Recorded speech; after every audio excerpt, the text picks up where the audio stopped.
അസ്സലാമു അലൈക്കും പ്രിയപ്പെട്ടവരെ, നാം വീണ്ടും ഒരു പുതുവർഷത്തിലേക്ക് മുഹറം മാസത്തിലേക്ക് പ്രവേശിക്കുകയാണല്ലോ. പുതിയൊരു വർഷം തുടങ്ങുമ്പോൾ ജീവിതത്തിൽ ഐശ്വര്യവും ബർക്കത്തും ആഗ്രഹിക്കാത്തവരായി നമ്മളിൽ ആരും കാണില്ലല്ലോ.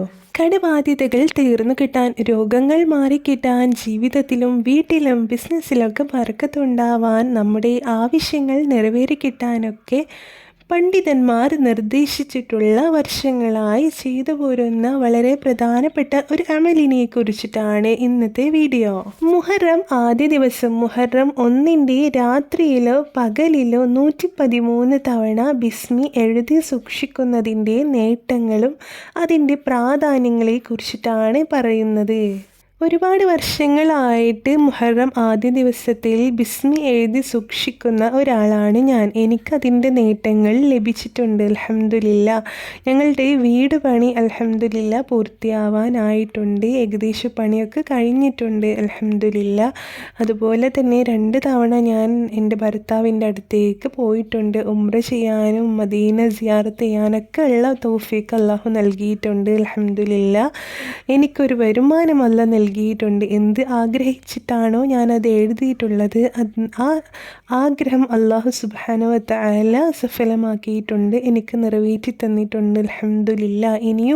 ഇനിയുള്ള വർഷങ്ങളിലും എനിക്ക് എഴുതാനുള്ള തൗഫീഖ് അല്ലാഹു നൽകട്ടെ എന്ന് ദുആ ചെയ്യുന്നു. നിങ്ങളിൽ ഒരുപാട് പേരും ഇതുപോലെ മുഹറം മാസത്തിൽ എഴുതിയവരുണ്ടാകും. അവരുടെ അനുഭവങ്ങൾ കമൻറ്റിൽ അറിയിക്കുക. നിങ്ങൾക്ക് ലഭിച്ചിട്ടുള്ള നേട്ടങ്ങൾ എല്ലാം കമൻറ്റിൽ അറിയിക്കുക. അത് മറ്റുള്ളവർക്കും കൂടി എഴുതാനുള്ളൊരു പ്രചോദനമാവട്ടെ. എല്ലാവിധ അപകടങ്ങളിൽ നിന്നും അല്ലാഹു സംരക്ഷണം നൽകിയിട്ടുണ്ട്. ഇതുവരെ എഴുതിയവർക്ക് ഇനിയും എല്ലാ മുഹറത്തിലും എഴുതാനുള്ള തൗഫീഖ് അല്ലാഹു നൽകട്ടെ. ആമീൻ. എൻ്റെ സൗണ്ട് ചെറിയൊരു പനിയൊക്കെ ഉണ്ടായിരുന്നു, അത് കാരണം സൗണ്ടിന് ചെറിയൊരു പ്രശ്നമുണ്ട്. എല്ലാവരും ക്ഷമിക്കാട്ടോ.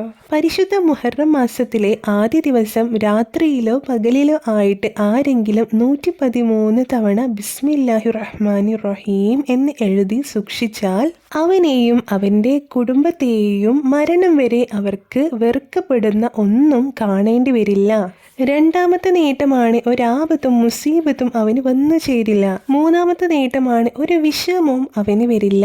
നാലാമത്തെ, നാം എന്ത് കരുതിയിട്ടാണോ ഈ ബിസ്മി എഴുതി വെച്ചിട്ടുള്ളത്, ആ ആഗ്രഹം അല്ലാഹു സുബ്ഹാനഹു വ തആല സഫലമാക്കി തരുന്നതാണ്, നിറവേറ്റി തരുന്നതാണ്. ഇനി എങ്ങനെയാണ് ഈ ബിസ്മി എഴുതേണ്ടതെന്ന് പറയാട്ടോ. ആദ്യം വുളു എടുത്ത് കിബിലക്ക് മുന്നിട്ടുകൊണ്ട് നല്ല നിയ്യത്തോടുകൂടി ഇഖ്ലാസോടുകൂടി ഒറ്റ അക്ഷരങ്ങളായിട്ട് ബിസ്മില്ലാഹിർ റഹ്മാനിർ റഹീം എന്ന് എഴുതുക കേട്ടോ. സ്ക്രീനിൽ കാണിച്ചിട്ടുണ്ട്, തെറ്റാതെ എഴുതണം. വളരെ ശ്രദ്ധയോടെ വൃത്തിയോടെ വേണം എഴുതാൻ. നാം 113 തവണ ബിസ്മി എഴുതിയതിന് ശേഷം ആ 113 തവണ ആ പേപ്പറിൽ നോക്കി തന്നെ ബിസ്മി വായിച്ചിട്ട് ആ പേപ്പറിൽ ഇഷ്ഫി എന്ന് മന്ത്രിച്ച് ദുആ ചെയ്യുക കേട്ടോ. നമ്മുടെ ആവശ്യങ്ങൾ ആഗ്രഹങ്ങൾ എല്ലാം അള്ളാഹുവിനോട് പറഞ്ഞ് ദുആ ചെയ്യുക. എന്നിട്ട് ഈ പേപ്പർ നല്ല വൃത്തിയുള്ള ഒരു സ്ഥലത്ത് വീട്ടിൽ സൂക്ഷിക്കുക കേട്ടോ. എല്ലാ ദിവസവും 113 തവണ ബിസ്മില്ലാഹിർ റഹ്മാനിർ റഹീം എന്ന് ചൊല്ലുന്നതും പതിവാക്കുക. ഇങ്ങനെ ചെയ്താൽ നിങ്ങളുടെ ജീവിതത്തിൽ ഒരുപാട് നല്ല മാറ്റങ്ങൾ തന്നെ നിങ്ങൾക്ക് കാണാവുന്നതാണ് ഇൻഷാ അല്ലാഹ്. ഈ വീഡിയോ നിങ്ങൾക്ക് ഉപകാരപ്പെട്ടു എന്ന് വിശ്വസിക്കുന്നു. ഇതുപോലെയുള്ള നല്ല അറിവുകളുമായി വീണ്ടും വരാം. അസ്സലാമു അലൈക്കും.